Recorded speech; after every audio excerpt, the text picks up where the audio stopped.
Ouvrons nos Bibles dans Exode.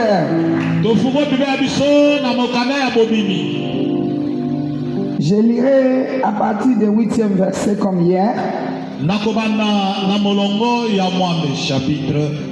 Chapitre 14.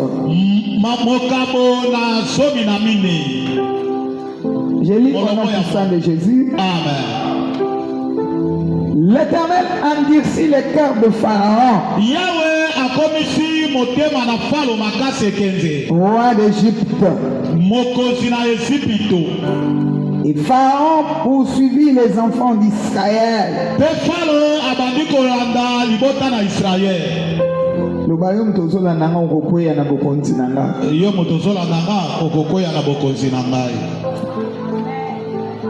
Poursuivit les enfants d'Israël, je disais. Les enfants d'Israël étaient sortis la main levée. C'est qu'ils n'avaient rien dans la main. La main libre. Ogo nyatayi. Ana makasi. Ana elok. Ana moto. Abe mayele. Abongi na komonana. Alléluia. Amen. Israël était sorti la main levée. Les Égyptiens les poursuivirent. Et tous les chevaux, les chars de Pharaon, ses cavaliers et son armée,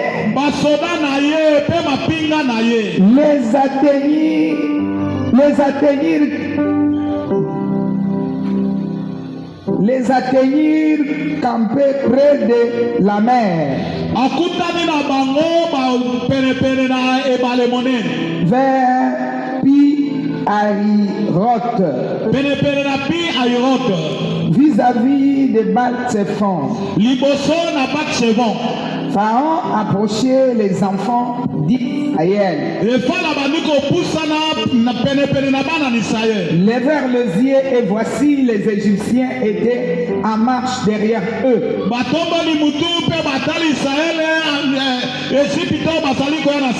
Et les enfants d'Israël eurent une grande frayeur et crièrent à l'Éternel. Ils dirent à Moïse: n'y a-t-il pas de sépulcre en Égypte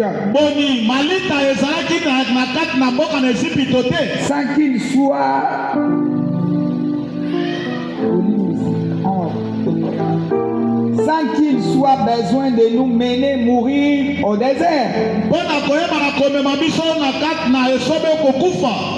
Que nous a-t-il fait en nous faisant sortir d'Égypte? N'est-ce pas là que nous te disions en Égypte? N'est-ce pas là que nous te disions en Égypte? Laisse-nous servir les Égyptiens, car nous aimons mieux servir les Égyptiens que de mourir au désert. Moïse répondit au peuple: ne craignez rien, restez en place et regardez la délivrance que l'Éternel va vous accorder en ces jours. Car les Égyptiens que vous voyez aujourd'hui, vous ne le verrez plus jamais. Vite, vite dans Esaïe. Esaïe 41. Je lis à partir du 9e verset. Toi que j'ai pris aux extrémités de la terre et que j'ai appelé d'une contrée lointaine, à qui j'ai dit, tu es mon serviteur, je t'ai choisi et ne te rejette point. Ne crains rien, car je suis avec toi. Ne promène pas de regards inquiets, car je suis ton Dieu. Je te fortifie, je viens à ton secours, je te soutiens de ma droite triomphante. 13e verset. Car je suis l'Éternel ton Dieu, qui fortifie ta droite, qui te dit ne crains rien, je viens à ton secours, ne crains rien. Vermisseau de Jacob, faible reste d'Israël, je viens à ton secours, dit l'Éternel Saint d'Israël, et ton sauveur. Parole du Seigneur. Je l'aime et je l'accepte. Acclame le roi. Dis l'Éternel ton sauveur. Dis l'Éternel ton sauveur.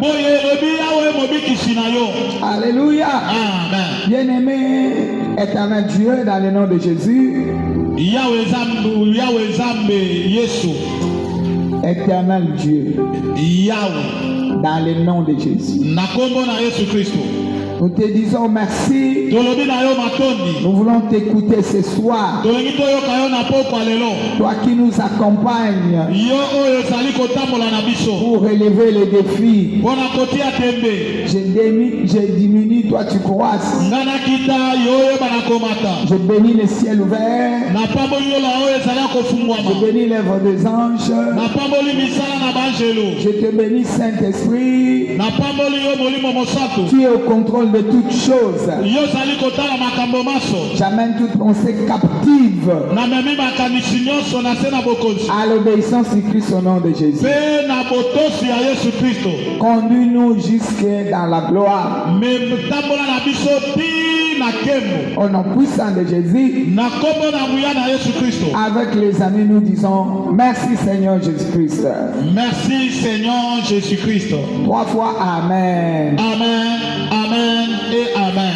Notre montagne est intitulée de la prophétie à l'accomplissement.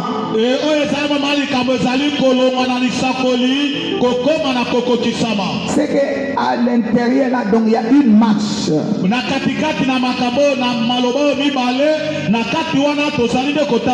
Alléluia. Amen. Il y a une marche. Nous venons de la prophétie, de ce que Dieu nous a révélé, de ce que Dieu nous a dit, de la vision que Dieu nous a montrée, et attendre à l'accomplissement. Alléluia. C'est dans cet intervalle qu'il y a des problèmes. Puisque lui, quand il parle, même tes yeux n'ont pas encore vu. Il est là, il est en train de travailler. Mais ce qui fait défaut, dans cet intervalle, c'est là que nous fléchissons. C'est là que le problème arrive. C'est là que les doutes se présentent. C'est là que nous manquons même la foi. C'est là que nous baissons les mains. C'est là que nous regardons en arrière. Nous commençons à lorgner Nous commençons à lorgner.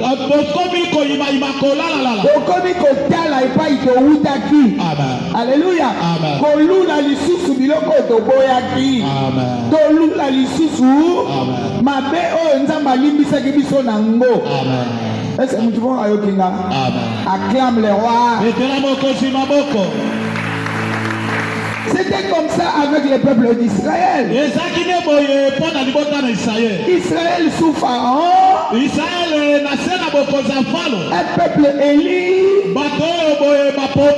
Un peuple qu'on ne peut pas soumettre à quoi que ce soit. Un peuple qu'on ne peut pas faire souffrir. On ne peut pas tourmenter. C'est un peuple élu. Je ne sais pas par quelle élection. Et élection par la grâce. Puisque je ne vois pas là où ils ont fait les épreuves. Bien là où ils ont mis les pancartes. En train de faire la campagne. Alléluia. Amen. Pour que Dieu regarde leur cause. Non, c'était pas comme ça. Dieu lui-même, dans sa souveraineté, il a voulu qu'il passe par là. C'était comme une école. Lorsque son propre temps fixé était arrivé, alléluia, il va descendre pour dire j'ai vu votre souffrance, j'ai vu votre humiliation. Comme maintenant je parle à quelqu'un, Dieu a vu ta souffrance, Dieu a vu ton humiliation. Il est descendu pour changer la cause. Quelqu'un acclame le Seigneur. Quelqu'un acclame le Seigneur. Mais là maintenant quand il descend, il parle. Puisqu'il descend par sa parole, il va choisir un de leurs.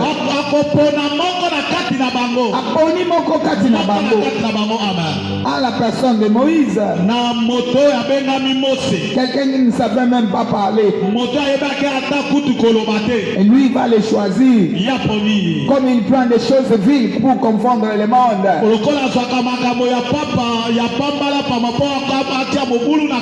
Il va passer par son canal. Il va lui dire j'ai vu la souffrance. J'ai vu comment Pharaon vous outrage. Allez vers Pharaon, va vers Pharaon. Dis-lui qu'il libère mon peuple. Pharaon aussi. Moïse plutôt. Il a obéi. Il est allé voir Pharaon. Laisse le peuple de Dieu. Ils vont aller servir leur Dieu. C'était pas beaucoup de moments. Il y a des épreuves, il y a ceci, cela, il va.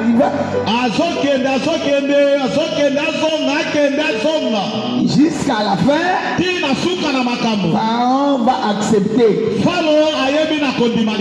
Alléluia. Comme au temps où nous sommes, le diable est à genoux. Alléluia. Nous sommes au temps de Dieu. Le diable est à genoux. Alléluia. Il va dire, allez-y. Comme lui c'est le père des mensonges. La Bible déclare, les voleurs ne viennent que pour dérober d'objets. Mais moi je suis venu afin que mes brebis aient la vie. Mes brebis soient libérés. Mes bébés retrouvent leur liberté. Mes bébés retrouvent la santé. Retrouvent la paix. Qu'ils aient la solution à leurs problèmes. Qu'ils se marient. Qu'ils travaillent. Qu'ils gagnent du pain. Qu'ils soient en bonne santé. Quelqu'un acclame le Seigneur. Il va accepter. Mais derrière cela, la malignité. Il va les libérer. Après avoir vu que bon, le peuple maintenant se met en marche pour partir, lui il va prendre ses chars pour les poursuivre. Quelqu'un acclame le Seigneur. Le diable n'est pas content que tu bénéficies de l'héritage en Christ. Il n'accepte jamais. Il ne va pas te laisser tranquille. Il se met derrière. Il se met derrière. En train de poursuivre. Pour mettre les obstacles devant toi. Et que tu arrives à régner les dieux qui t'avaient libéré. Les dieux qui t'ont choisi dans les néants. Le Dieu qui a abandonné le ciel pour te chercher dans le monde.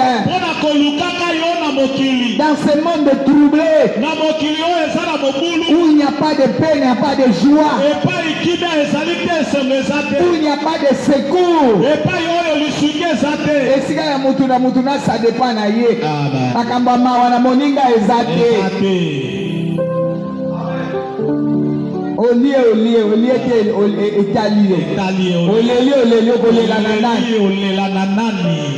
okufi bakokunda yo ozangi na pio lelo lobi pe na kochola yo. Amen. Dans le monde ça c'est le monde.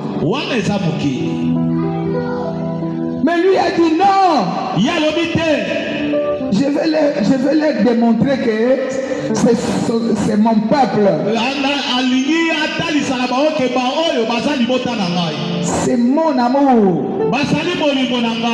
Toi, tu es l'amour de Dieu. Tu n'es pas n'importe qui. Je pensais que tu allais acclamer. Tu es l'amour de Dieu, tu n'es pas n'importe qui.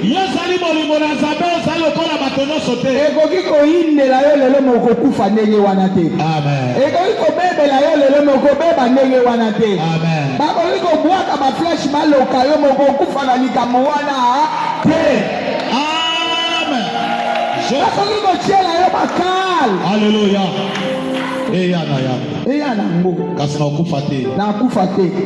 Nzambe akoyeba na kazanza. Et il ne savait pas que c'est Dieu lui-même qui faisait cette scène. Il a endurci Pharaon. Il dit Pharaon, tu vas éclater ma gloire. Puisque tu te frappes la poitrine en disant c'est toi. Aliboto ezanga. Songa la lobite mutarobi mate. Nandako ezanga. Yona. Yona loko. Alléluia. Ndamba peste yogozu. Amen. Amen. Amen. Amen. Dieu regarde. Toi, tu ne sais pas que c'est moi le sauveur. Cela veut dire que tu ne sais pas que c'est moi le rédempteur. Faites, mais tu arriveras à un temps. Tu seras bloqué. Alléluia. Amen. Je vais te confondre. Puisque c'est moi qui t'ai créé.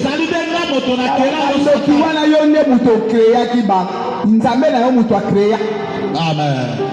Banganga wana ba magicien wana bato balilo bonga te batika yo zoba. Nzambe na yo mutu akelaki ba Jésus, Jésus, Jésus. Alléluia. Mais là aussi, le peuple, On appelle Jésus Limota. à cause de tout ce qu'il voyait,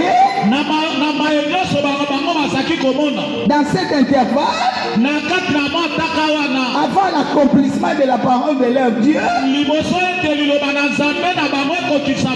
ils commencent à s'embrouiller. La peur est rentrée dedans. La peur. La peur est rentrée dedans.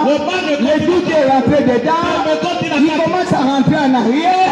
Il commence à se dire, c'est mieux qu'on reste dans la mort. C'est mieux qu'on reste lié. C'est mieux. Au lieu de vivre ce que nous vivons.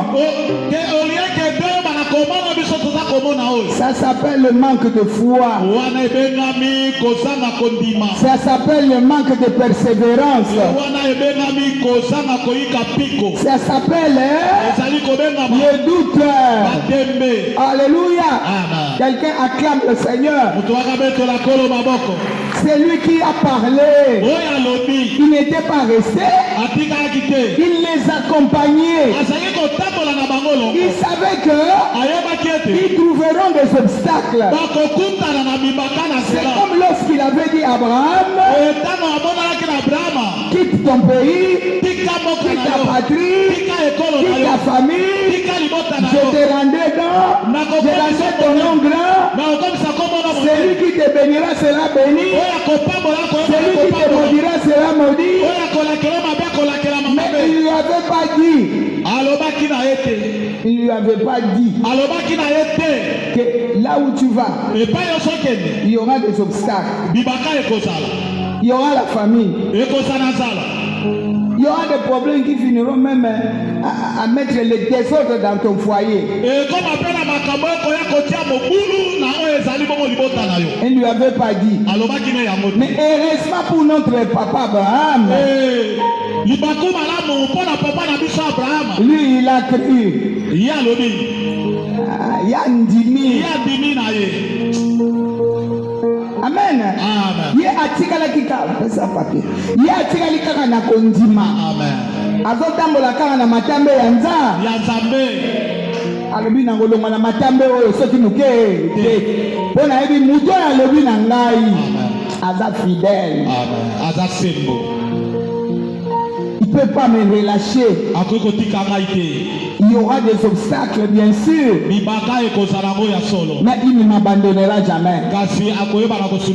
Mais pour Israël, et pour eux, c'est fini déjà. Est-ce qu'en Égypte, il n'y a pas de cimetière? Voilà ce qu'on te disait.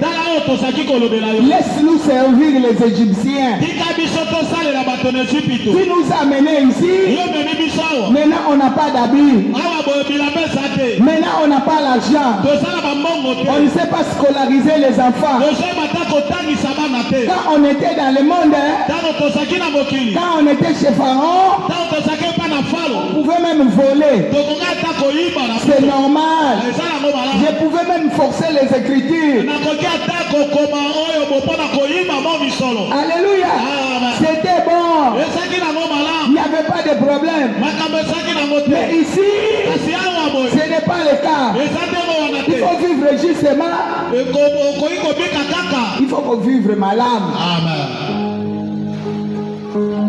Mais nous avons Amen. Heureusement Jésus. Heureusement Jésus. Heureusement Jésus. Heureusement Jésus. C'est lui la parole vivante. La parole éternelle. Alléluia. C'est lui qui croit en lui devient juste. C'est seulement parce qu'il a cru. Alléluia. Il ne sera plus condamné comme eux étaient condamnés. Il devient une autre personne. Et lui commence à lui donner sa justice. Amen.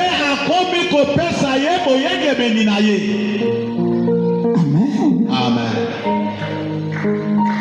Qu'est-ce que tu nous as fait? Tu nous amènes maintenant à la mort devant, la mort derrière. Nous n'avons rien entre nos mains. Nous sommes devenus comme des vermisseaux. C'est comme ça que Jésus, j'ai pris Psaume 41. Esaïe 41. Toi, vermisseau de David, vermisseau de Jacob, j'ai été pris depuis les extrémités de la terre.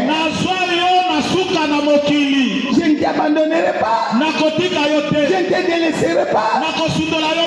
Pourquoi tu ne vois que ce que tes yeux voient? Toi, tu ne sais pas, ma parole déclare. Heureuse est celle qui a cru sans avoir vu. Est-ce que j'ai fait des erreurs, moi?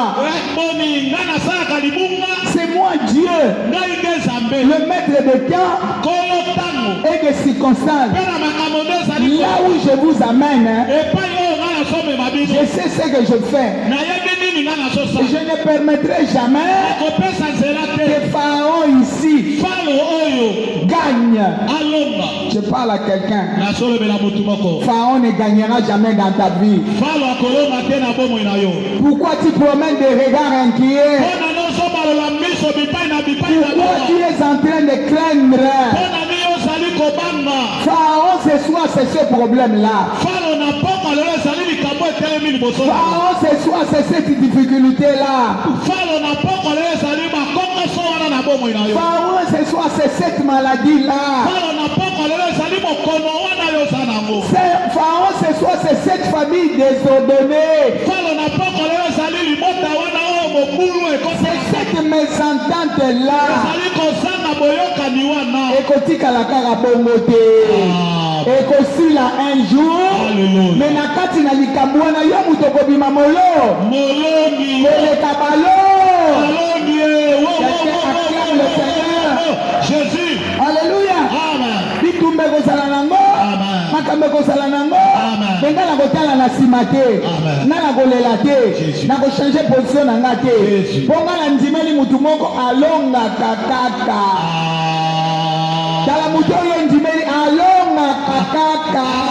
Amen. Ça peut être difficile. Et quand on s'en a pas si comme son. Donc tu regardes comme ça, tu te dis comment je m'en sortirai.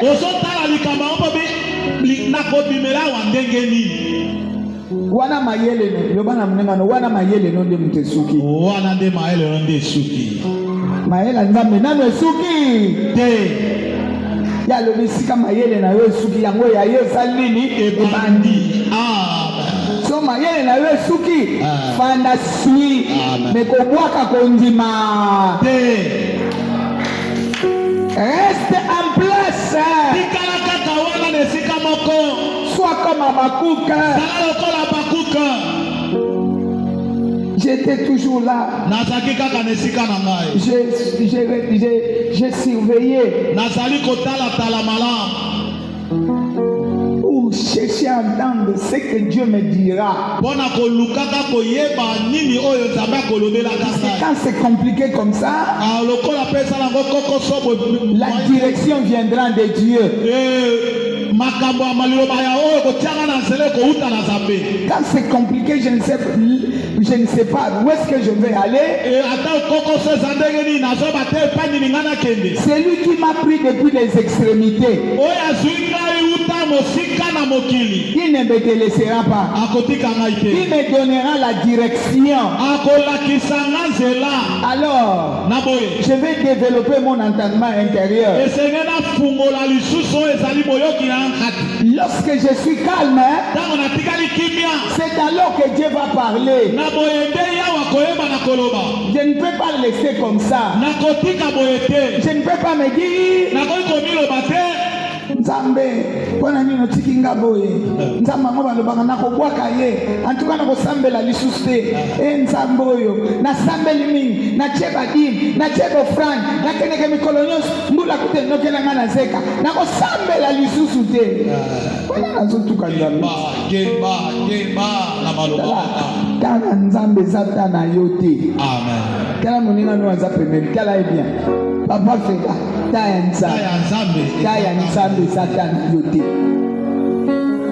ozomona taya nzambe eza ta na yo te ezalaka na motema kimia ozelaka biloko elambama malamu olia yango bien ozela te monoko ezika yo lokoso. Alleluya. Olingi olia biloko ya monoko kozika. Lui ne veut pas que monoko na yo ezika. Na moto bilengi ya biloko koyoka pe yango te. Lui c'est le prince de paix. Yende mokonzi na kimia. Il dit je vous donne ma paix. Alobi na pesi bino kimia na nga. Je ne vous la donne pas comme le monde. Qui a cherché dans le monde les bijoux, les enfants et tout, qui n'a pas eu de paix. Lati kabelo ti awa mekini ezate. Lati oktalantala ozodela mekini ezate. Mais quand moi je te donne ma paix, atala maya lobo kolala. Amen. Atala sapato uti nango na cordonnier. Ezoka uti nango déjà na cordonnier. Saka soma lingo imilio. Uti déjà cordonnier. Ozoya okomna ne ekatani. Mbongo ya kozonga na cordonnier saki. Yala yo zobe. Nini likolo pasi? Sapato uti kokatani langa kaka.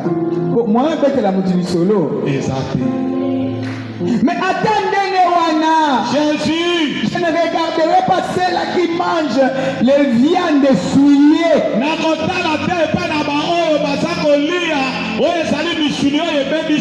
Alléluia. Amen. Quand je dis les viandes souillées, cela veut dire ceux qui ont la source tarissable. Alléluia. Je continue à regarder ma source. Ma source est intarissable. Ma source s'appelle Jésus. Mais leur source s'appelle le diable. Il les amène dans des hôtels, il les amène dans des vols, il les amène dans tout ce que vous voulez de ce monde.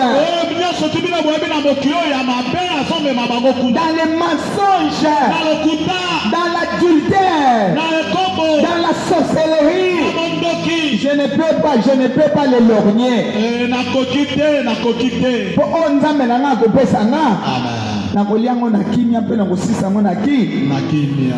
Bango o abandi lelo malamu metik tala elobi. Tomona batu na mboko. Mutu munene. Me mukola kufi azangi même mbetu ya kolale. Mbeto bati aye.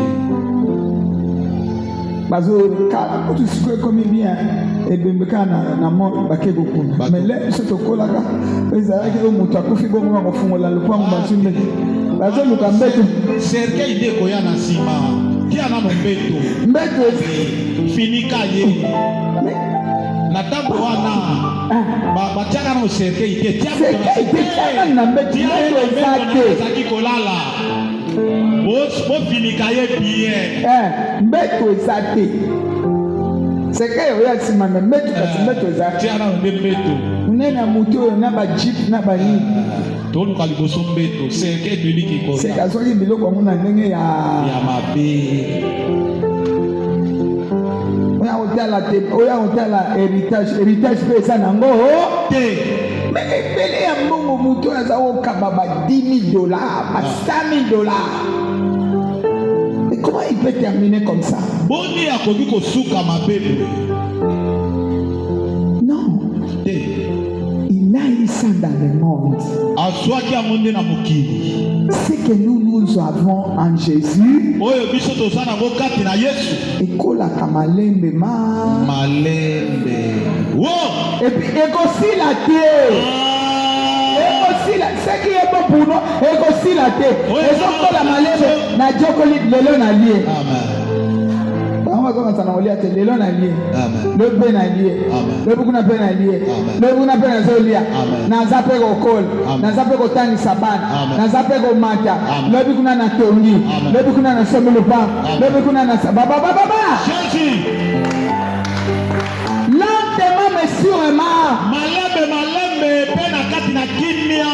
Toi qui veux lorgner c'est autrui. Yoli ko tale pana baninga bato. Non, reviens sur la ligne. Zonga na zela. Ton rédempteur est vivant. Sikolina azali na bobo. Il s'élève toujours le dernier. Tele kaka moto na suka. Dans Esaïe, il a dit, Na mokana na Esaïe alobi. ne crains rien. Obanga te. Je te soutiens. Azo sunga yo. Et ma droite est Na triomphante. maboko na nga na mobale elongaka. Jamais tu ne tomberas. Okotika ya kokoyisama te. Cette fois, na koko ya te. Une, Na kokoya te. deux, Na kokoya te. trois, Na kokoya te. quatre, Na kokoya te. cinq, Na kokoya te. six, Na kokoya te. sept. Na kokoya te. Kende pesa mutu moko mbote kuna loba ata nazangi lelo lobi na kozwa. Ata nazangi lelo lobi na kozwa. Ata nazangi lelo. Ata nazangi. Omoni nga lelo nazangi. Lelo omoni nga nazangi. Me keba lobi eza ya Nzambe. Lobi eza ya Nzambe na Keba lobi eza ya nani? ya Nzambe. La Bible déclare. La Bible déclare. Bible lobi. Le projet que moi j'ai formé. Mabongiso nga na sana tina na bino. J'ai formé sur vous. Likolo na bino. C'est le projet de paix et de bonheur. Ezali ya kimia pe ya ngolo. Pour vous donner de l'avenir. Mpona kopesa bino lobi. Le projet de Dieu pour les enlever en Égypte.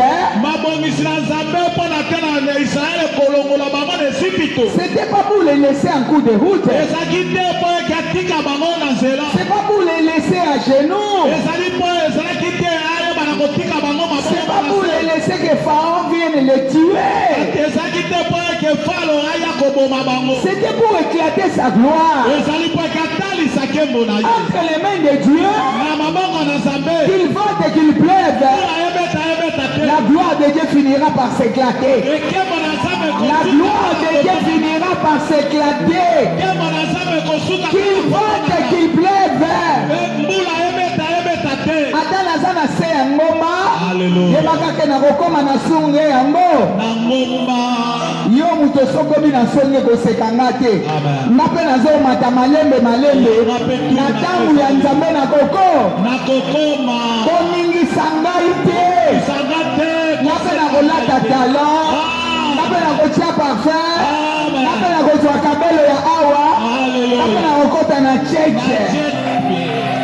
Alléluia. Alléluia. Uko bujenga.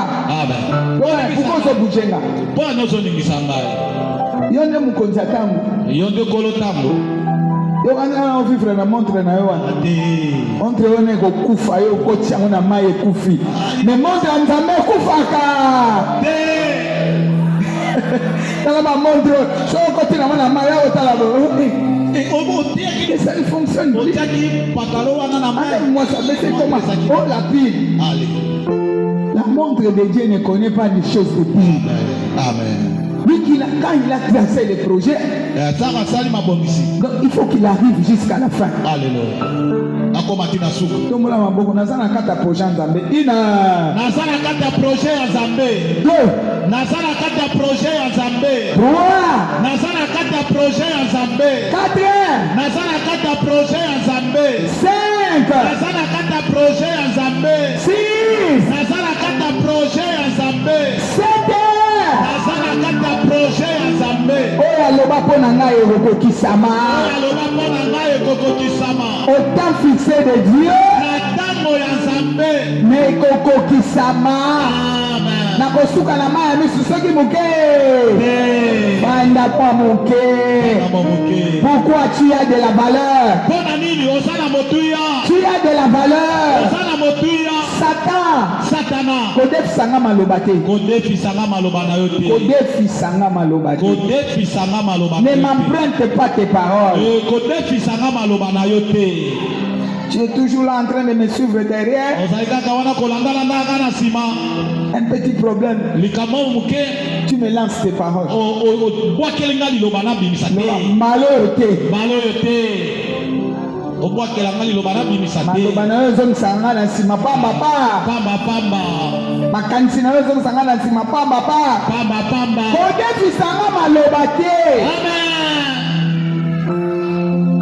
Satana kodefisanga maloba te. Satana kodefisanga maloba na yo te. Kodefisanga pe makanisi na yo te. Kodefisanga pe makanisi na yo te. Mais c'est le diable qui les avait suivis. Satana ndalandaki bango. Pour qu'ils commencent à poser tant de questions. Pona kotunaka bituna ebele. N'est-ce pas qu'on t'avait dit? Kolobaki na yo te ke boy. Laisse-nous servir les Égyptiens. Non, mais ce n'est pas ça la volonté de Dieu. C'est lui qui m'envoie vers vous. S'appelle la parole. Vous connaîtrez la vérité. Et la vérité vous affranchira. Lui, comme il est la parole, il va devenir chair. Mais il y a un temps. Il faut un peu supporter. Il y a un temps d'enseignement. Il y a un temps de réussite. Il y a un temps de passer quelque part pour monter des dimensions. Là, vous êtes en chemin vers la montée. Il ne vous a jamais abandonné. Il est toujours là. Puisqu'il a dit je ne vous abandonnerai pas.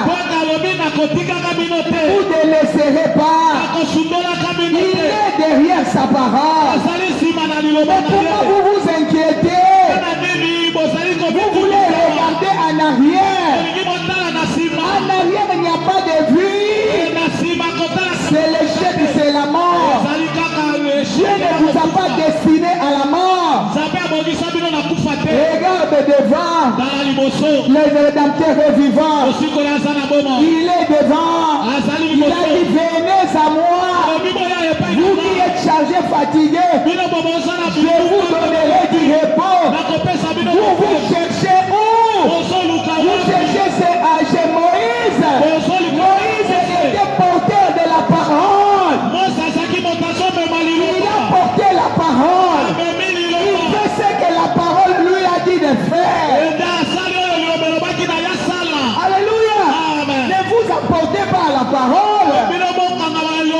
C'est la parole qui vous rendra libre. Marche seulement. Marche seulement. Marche seulement. Lorsqu'il a posé la question, pourquoi s'écrit? Ce peuple s'inquiète. Liboto ezolela ezoluka ezoganga yoka nzate lobana bango batambola kaka kotala miso bipai na bipai tambola kaka keneka na nzela wana marche seulement tambola kaka. Lui ne te demande pas autre chose. Va de l'avant. Oh non, devant il y a des obstacles. Devant déjà il y a la mer rouge. Derrière j'ai vu les chars. Et moi entre mes mains je n'ai rien. Non, ce n'est pas ton problème. Si seulement c'est lui qui a parlé. Si seulement c'est lui qui a parlé.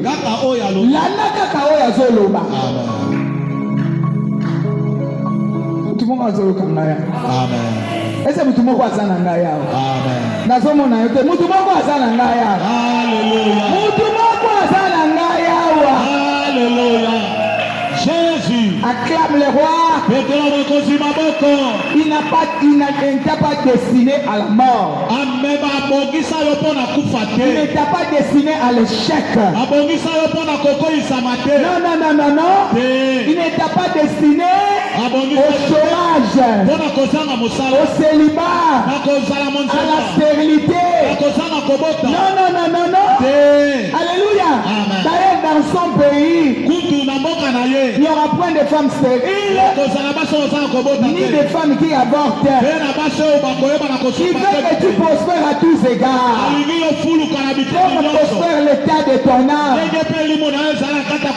Il est ton secours. Vermisseau de Jacob, je viens à ton secours. Alléluia. Vermisseau de Jacob, il est là pour te secourir. Quand on a projet à Satan, quel que soit le projet, tu sortiras plus que vainqueur.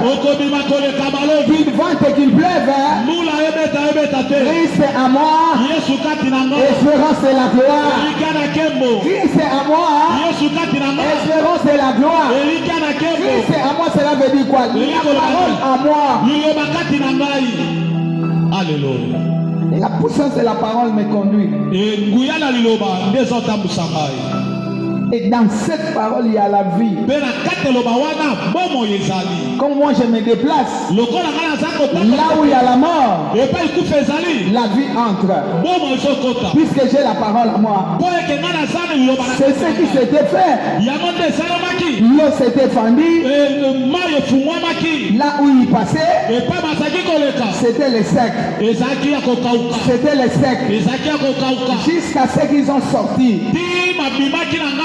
Mais lorsque Pharaon était venu, Akokaki, yo mutozo banga ba poursuivant eti, balanda yo, bakokwela na misu na yo, balanda yo, bakobeba yo zotala, balanda yo, bakosila yo zotala. Je parle à quelqu'un.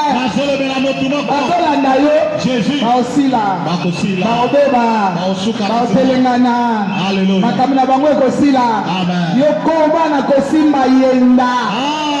Alléluia. Komba. Reste là. Ne change pas le langage. Ne parle pas le langage de l'ennemi. Alléluia. Il veut te faire parler n'importe quoi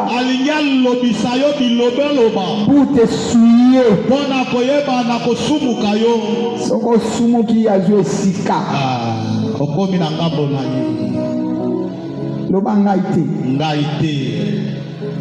La Bible déclare mon peuple périt faute de connaissance.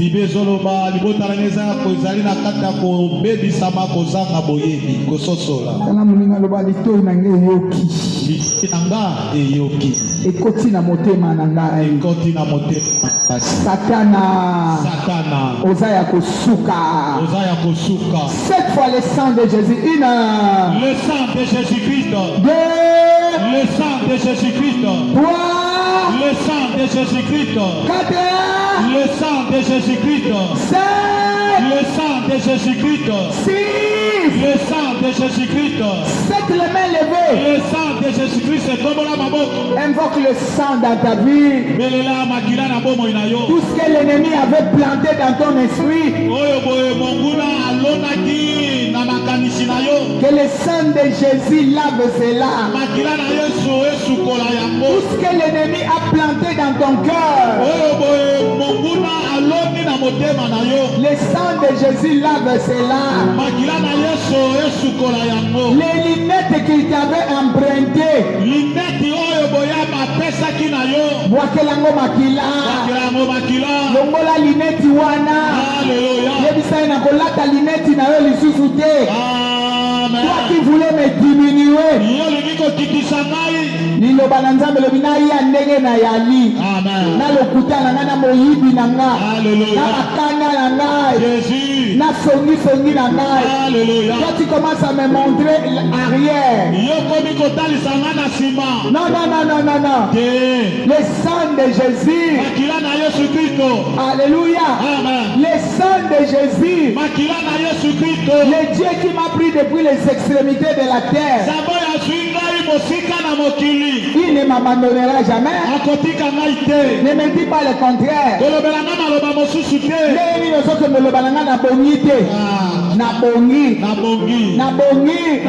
ne l'ai pris comme ça.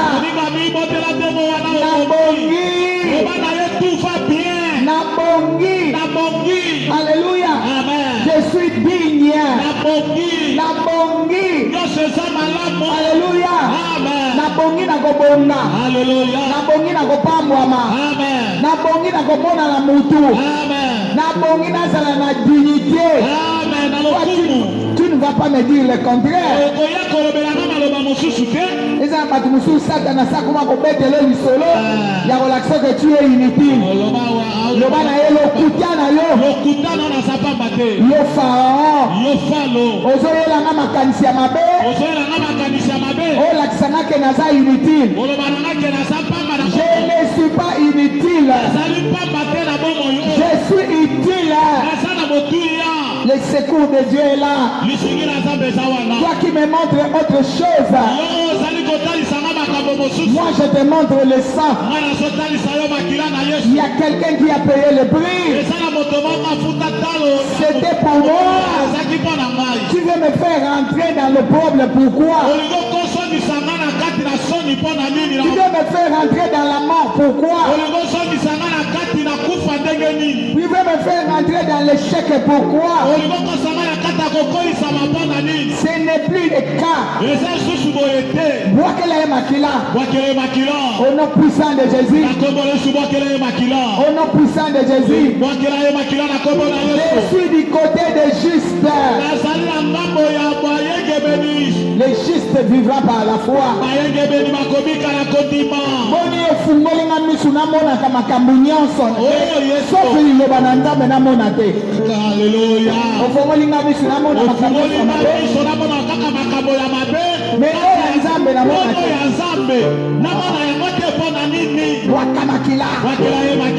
Au nom de Jésus, tu es un menteur. L'Éternel est mon berger. Je ne manquerai de rien. C'est lui qui m'a pris depuis les extrémités de la terre. Il ne me délaissera point. Il ne m'abandonnera point. Pourquoi tu veux que je laisse les mains? Je ne baisserai jamais les mains. Jette le sang.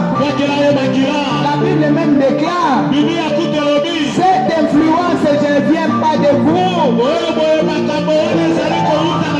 Ça vient de l'ennemi. Je sais que vous courriez bien. Qui vous a arrêté? Qui vous a arrêté? Je sais que c'est le diable. Mais cette influence ne vient pas de vous. Jette le sang chez l'ennemi. Je ne suis plus ignorant. Je ne mourrai jamais. Je ne suis plus ignorant. Mon peuple périt faute de connaissance.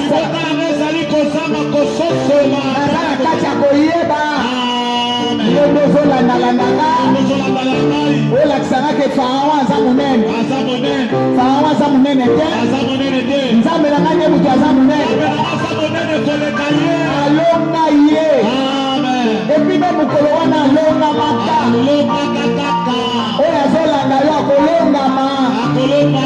cette fois le sang de Jésus. Le sang de Jésus-Christ. Le sang de Jésus-Christ. Le sang de Jésus-Christ. Le sang de Jésus-Christ.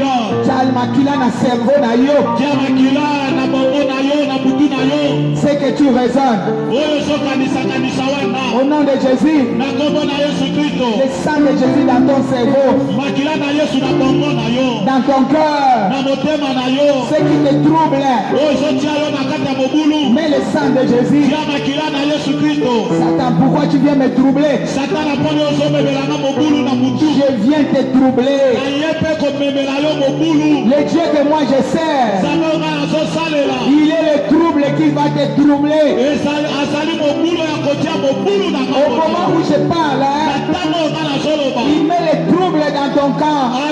Au nom puissant de Jésus, le sang de Jésus. Moi, j'étais vaincu à cause du sang. Tu ne peux plus relever la tête devant moi. La Bible déclare, tout genou fléchisse. Tout genou fléchit. Au nom puissant de Jésus, toi qui es-tu, tu veux te lever devant moi. Toi la peur, toi le doute, toi l'adultère, l'adultère. Qui es-tu? Mensonge, sorcellerie. Qui es-tu? Toi qui me fais regarder en arrière. Toi qui viens me montrer la comparaison. Mon Dieu dépasse. Mon Dieu dépasse. Mon Dieu dépasse. Mon Dieu dépasse. Mon Dieu te dépasse toi. Au nom puissant de Jésus, prenez les bagages. Libère mon territoire. Je ne me parle. Qu'il libère ton territoire. Qu'il libère ta maison. Qu'il libère ton travail. Qu'il libère tes relations. Au nom puissant de Jésus. Lata makila. Landa na olier. Là où il libère les esprits. Pour chercher à t'atteindre. Pour chercher à te poursuivre. Bino mutubozo landa. On a son basima. On a zalatina ke. Natikala na kasho na bino. Na kotikala na kasho te. Bondela. Ozonga na kasho. Ozonga na bobola, ozonga na nzala. Ozonga na bolumbu. Na maladi. Ozonga kuna te. Na sina kei. Na nimeli Yesu mokonzi pe mobikisi. Yende liloba oyo elobaka. Au nom de Jésus, j'écris en Jésus. C'est lui la parole parlée. Au nom de Jésus, c'est lui la parole éternelle. Ça il n'échoue jamais. Lorsqu'il parle, il veille à sa parole. Ne m'a même pas abandonné. Toi qui veux toucher ma foi, je te repousse. Repoussez. Yemtazoa kolakisa oko gokufa. Okobeba. Baokanga yo. Bakokunda yo. Bakundanga te. Nakobeba te. Nazonga nsima te. Eloko moko ekobeba te. Libala nanga ekokufa te. Bana nanga bakosimbama te. Misala nanga ekosimbama te. Je ne me parle. Je marche par rapport au temps de Dieu. Je marche par rapport au temps de Dieu. Au nom puissant de Jésus, personne ne me touchera. Celui qui veut oser le feu de Dieu. 7 fois feu. 1, feu, 2, feu, 3, feu, 4, feu, 5, feu, 6, feu, 7, feu. Au nom puissant de Jésus, envoie le feu dans l'air loge. tinda moto bazika babe babakufa na misala bango bolili tinda moto Jésus na betumelo na bango ya bolili vous qui travaillez bino bobosaki kosala pour que je pour ma perte po ekenga na zangela au nom de Jésus na kombo na Yesu Kristo vous travaillez pour ma mort bozosala mpo na kufa na nga vous qui envoyez des choses devant moi bino bozotinda makambo liboso na nga je ne mourrai jamais nakokufa te je ne peux pas reculer nakozonga mpe na nsima te moi je suis ce que Dieu dit que je suis nazali oyo nzambe alobi ke nga nazali je ne suis pas ce que vous dites que je suis nazali oyo bino bozoloba te ke nga nazali quels que soient vos réunions atako bakitana bino bozali sans kosala huile et sans effet ekoyeba na kosalema te okobisama quelles te que soient vos alliances atako boyoka na bino ya molili ça ne va pas me tourmenter ekoyeba na kotiaka na kati na mobulu te au nom puissant de Jésus nakomba na nguya na Yesu Kristo libérez mon parcours olonga na nzela na ngai libérez kotika nzela na ngai parle aloba libérez mon parcours botika banzela na ngai libérez mes pensées botika oyo ezali makanisi na ngai laisse mon entendement intérieur libre botika boyoki nga na kati kimia laisse mon écoute libre tika oyo ezali boyoki na ngai kimia au nom de Jésus na kombo na Yesu Kristo ne venez pas m'étouffer inutilement boyeba na koya koetufe ngai pamba te au nom de Jésus na kombo na Yesu Kristo toi qui viens m'étouffer yo yaka mpona koetufe ngai moto na nzambe elanda yo moto elanda yo yo pharaon ya étouffement yo pharaon yo farao etufe mokotiaka na kati na kaka au nom de Jésus na kombo na Yesu Kristo nakozala étouffé te nakozala kati na kaka te nakozala mpe diminue te nakokita mpe te j'ai de la valeur naza na motuya j'ai de la valeur naza na motuya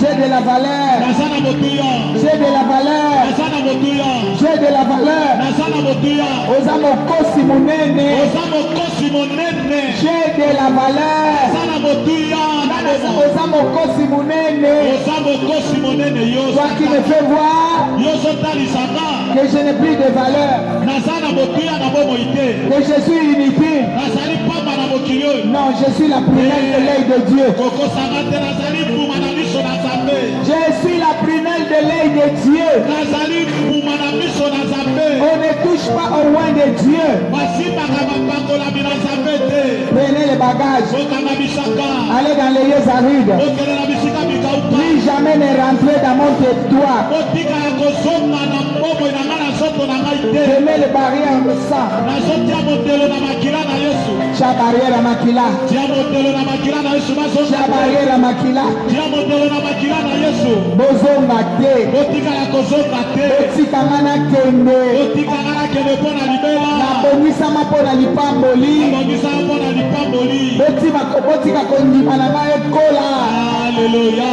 au nom de Jésus Na kombo na nguya na Yesu Kristo. andimeli oyo akufaka te alalaka te animbaka te Andimela oyo boya alalaka te animaka te.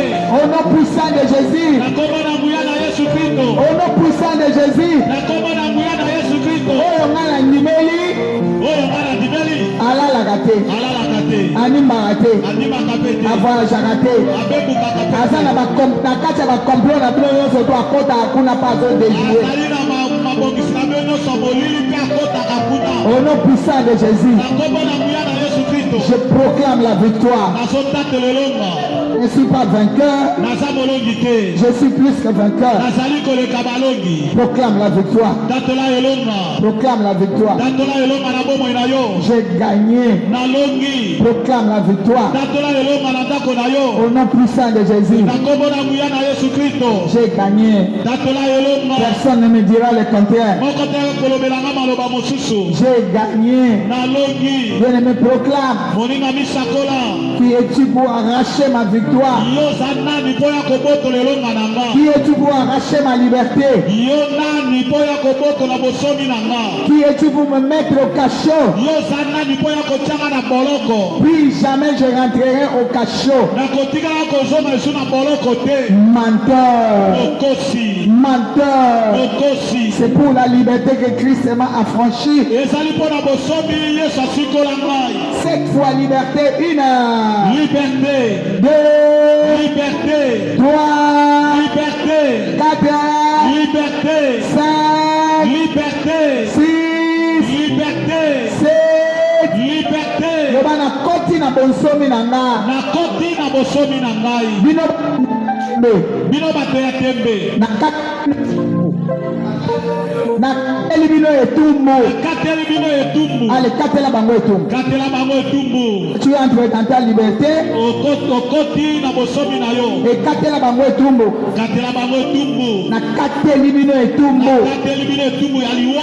Au nom de Jésus. Na kombo na Yesu Kristo. Katela bango ya liwa. Ndenge yo moko olingi kata. Katela bango etumbu ya matanga. Au nom de Jésus. Na kombo na Yesu Kristo. Vous êtes punis. Boswe etumbu. Vous n'allez pas vous relever. Bokotika ya kotelema te. Cette année, c'est mon année de consolation. Mbula oyo ezali mbula na ngai ya kobondisama Je motema. ne peux plus rentrer dans la prison de Pharaon. Nakosongaka lisusu na boloko ya falo te. Non, non, non, non, non, non. Te. Tu es un menteur. Oza mokosi. Je ne rentrerai plus dans la prison de Pharaon. Kotika kosonga lisusu na boloko ya farao te. Dans le doute, dans la servitude, Na kati na batembe mpe na kati ya konyokwama. dans la maladie, dans la honte. Na kati na bokono mpe na soni. Nazonga kuna te. Natikala kozonga te. Il m'a acheté. Asomba ngai. Au nom de Jésus. Na kombo na Yesu Kristo. Katela bango etumbu. Kata. Tela bango etumbu. Kata, kata. Na libota na bango. Katela ye etumbu. Nani wana. Na liwa.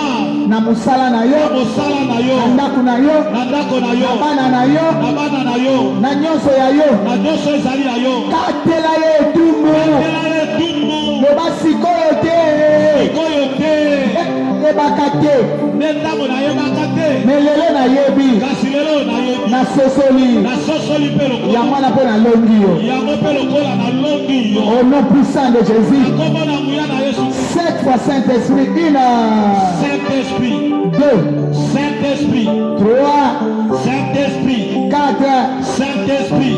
5, Saint-Esprit. 10, Saint-Esprit. 7. Saint-Esprit. Inonde mon cœur. Tonda na motema na ngai. Prie comme ça. Botela ndeko aloba na ya tonda na motema na yo.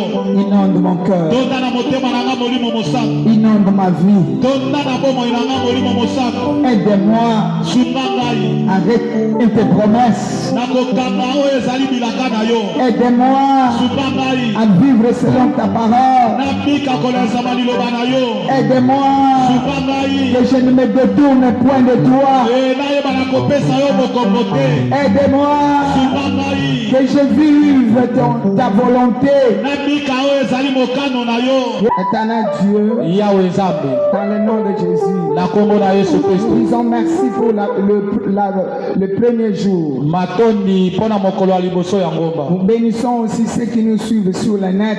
Na pamboli mpe bao bazolanda biso na bitando mike. Sois béni mêmement avec nous. Bopambolama na biso elongo. Je bénis notre rendez-vous de minuit. Na pamboli bokuta na biso na mabondeli na butu na Je bandako. bénis ceux-là qui vont nous demain. Na pamboli mpe bao bakoyeba na kosanga na biso lobi na kati ya Passerons osika. sous la croix. Bakoleka na se na ekolosi. 1000 hommes à nos côtés, Koto moi kwa na loboko na 10 mwasi. 000 hommes à notre droite. Koto zobe na loboko na Nous ne mobali. serons jamais atteints. Tokotikala kosimbama te. La journée de demain est bénie. Mokolo ya lobi eza ya kopambola. Nous-mêmes, nous sommes bénis. Biso mpe topambola. Nos invités sont aussi bénis. Baoyo tokobenga bango mpe bapambolami. Avant que nous sortions, Liboso tobima. je m'en vais mettre le sang de Jésus sur les lintons de nos maisons Naleki na kotia makila na bandako na biso. et dans notre parcours. Mpe na banzela na biso. Je proclame Na sakoli. à les gagner, Gende kolonga. à les toucher. Gende kosimba. Que l'amour du Père, Bolingo na la tata. grâce du Fils, Ngolu na mwana. communion de l'Esprit Bomoko na molimo. continue à nous assister. Ekoba na kozala na biso. Puissant de Jésus, Na kombo na nguya na Yesu 3 Kristo. fois Amen.